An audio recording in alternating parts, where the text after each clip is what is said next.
கருவேப்பிலை என்பது நாம் தினமும் சமைக்கக்கூடிய பலவிதமான உணவுப் பொருட்களிலும் சேர்ப்பது வழக்கம்.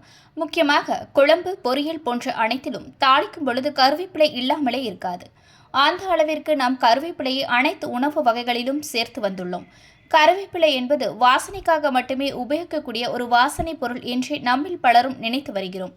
ஆனால் உண்மையிலேயே கருவேப்பிலையில் ஏகப்பட்ட நன்மைகள் ஒளிந்திருக்கின்றன. மிக குறைந்த விலையில் கிடைக்கும் இந்த கருவேப்பிலையின் நன்மைகள் சொல்லில் அடங்காது. இந்த கருவேப்பிலையில் கார்போஹைட்ரேட், நார்ச்சத்து, கால்சியம், பாஸ்பரஸ், இரும்புச்சத்து மற்றும் vitamin C, vitamin A, vitamin B, vitamin E போன்ற எண்ணற்ற சத்துக்களும் விட்டமின்ஸ்களும் நிறைந்து காணப்படுகின்றன. இந்த கருவேப்பிலையானது உங்கள் இதயத்தை சீராக இருக்க வைக்கிறது. மேலும் உங்கள் உடலில் உள்ள தொற்றுக்கு எதிராகவும் போராடுகிறது. உங்கள் தலை மற்றும் உங்கள் தோல் ஆகியவற்றின் தன்மையை மேம்படுத்துகிறது. இன்னும் ஏராளமான நன்மைகள் இதில் இருக்கிறது. கருவேப்பிலையில் அதிக அளவு இரும்புச்சத்து, போலிக் ஆசிட் நிறைந்திருக்கிறது. இந்த போலிக் ஆசிட் என்பது முக்கியமாக உடலில் உள்ள இரும்புச்சத்தை ஈர்ப்பதற்கு மற்றும் கொண்டு சேர்ப்பதற்கும் உதவியாக இருக்கிறது. இந்த கருவேப்பிலையில் அதிகமான இரும்புச்சத்தும் இருக்கிறது. அதே நேரத்தில் போலிக் ஆசிட்டும் இருக்கிறது. இவை இரண்டும் அதிகமாக இருக்கும் பொழுது இரத்த சோகை போன்ற பிரச்சனைகள் அடியோடு குறைந்துவிடும் என்று வல்லுநர்கள் கூறுகின்றனர். முடிந்தவரை நாம் உணவில் அதிகமான கருவேப்பிலையை எடுத்துக்கொள்வது நல்லது. கருவேப்பிலையை சாப்பிட்டால் சர்க்கரை வியாதி குறைந்துவிடும் என்று ஓரிரு நாட்களில் கருவேப்பிலையை சாப்பிட்டுவிட்டு சர்க்கரை வியாதி குறையவில்லை என்று கூறுவது சரியான விஷயம் கிடையாது.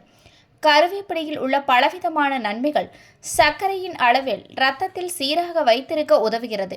ஆனால் இது செய்ய சில காலம் எடுக்கும். சிறு வயதிலிருந்தே இது போன்ற இயற்கையான விஷயங்களை நாம் சாப்பிட்டு வந்தால் சர்க்கரை வியாதிகள் போன்ற பிரச்சனைகள் நமக்கு வந்திருக்கவே வாய்ப்பில்லை. கருவேப்பிலை உடலில் உள்ள இன்சுலின் அளவை சீராக வைத்திருக்கிறது. மேலும் இதில் உள்ள நார்ச்சத்தானது சர்க்கரையின் அளவு மிகவும் சீராக வைத்திருக்கிறது. நார்ச்சத்து அதிகம் கிடைக்கும் பொழுது நார்ச்சத்து என்பது இரத்தத்தில் உள்ள சர்க்கரையின் அளவை எப்பொழுதுமே சீராக இருக்கும்படி பார்த்து கொள்கிறது. கருவேப்பிலையில் நார்ச்சத்து மிகவும் அதிகமாக அளவில் இருப்பதால் இந்த வேலையை அது செய்து விடுகிறது. கருவேப்பிலை இயற்கையாகவே உங்களது சர்க்கரை வியாதிக்கு சிறந்த மருந்தாக வேலை செய்கிறது.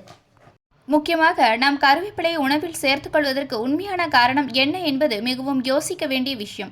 கருவேப்பிலை என்பது வாசனைக்காக மட்டுமல்லாமல் முக்கியமான பழக்க வழக்கத்தில் பழங்காலத்தில் நம் செரிமானத்திற்காகவே அதிகம் சேர்த்து வந்துள்ளனர்.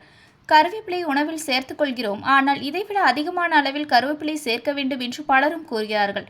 அது நம் சுவையில் சிறிய மாற்றத்தை ஏற்படுத்தினால் கருவேப்பிலையில் எந்தவித பக்க விளைவுகளும் இல்லாததால் அதை அதிகமாக சேர்த்துக்கொள்வது மிகவும் நன்மை விளைவிக்கும்.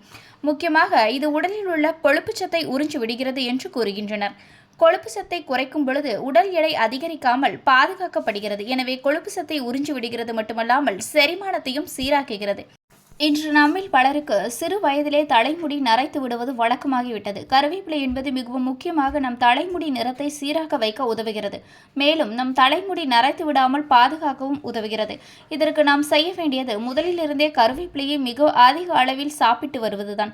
நரைத்த தலைமுடியை சீராக்குவது என்பது கடினமான காரியம். ஆனால் தேவையான அளவு நாம் கருவேப்பிலை சாப்பிட்டு வந்தால் நரை பிரச்சனை வருவது முற்றிலும் குறைந்துவிடும் என்பது பலரது கருத்தாக இருக்கிறது. நரை மட்டுமல்லாமல் முடி கொட்டுதல், முடியில் உள்ள பலவிதமான பிரச்சனைகளையும் இந்த கருவேப்பிலையானது அதில் உள்ள சத்தானது சரி செய்கிறது. கருவேப்பிலையை நீங்கள் உங்கள் உணவில் சேர்த்து கொண்டுதான் சாப்பிட வேண்டும் என்ற அவசியமில்லை. கருவேப்பிலை பச்சையாகவும் கழுவி விட்டு சாப்பிடுவது பலவிதமான நன்மைகளை உங்களுக்கு நேரடியாக கொண்டு வந்து சேர்க்கும். இதுபோன்ற பயனுள்ள தகவல்களை தெரிந்து கொள்ள எப்போதும் ஹெல்த் டுடேவுடன் இணைந்திருங்கள்.